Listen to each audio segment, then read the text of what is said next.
from some mystical mountain highway in a country far, far to the east, although it may equally have been to the west. But now that I think of it, the south is a possibility. Well look, it really doesn't matter. Some fruitcake in some cave on some mountain came up with coaching, and we're stuck with it, right? But what is it? And what's the point? I think it's simple. It's a conversation that helps a person to find their answer to something on their minds. Not your answer. Not the answer. Their answer. But not everyone's a fan. Some people still think coaching is a rather fluffy way for fat cat executives sitting in their private jets to spend money on themselves while somebody else tells them that whatever they're getting wrong isn't their fault. Well, maybe it is sometimes, but here's a version that isn't. Doesn't need an aeroplane or a cat. And here's a quick look at how to do it. Firstly, when. When is coaching useful? Well, here are the classics that turn up again and again. When someone asks you for advice, when someone is worried or reluctant to do something, or when someone is going through a rough patch and you want to help them without interfering.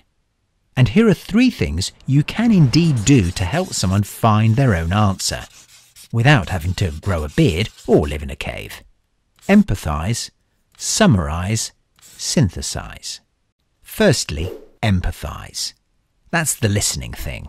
Specifically, listening out for feelings and what they're about. The big thing here is to frequently check out what you think you've picked up so that they can confirm your impression or they can correct you.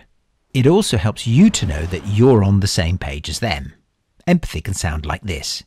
You're obviously not at all happy about the way the situation's panning out. Summarise. Every now and then, it can help to reflect back the general direction of what they've said, the big picture.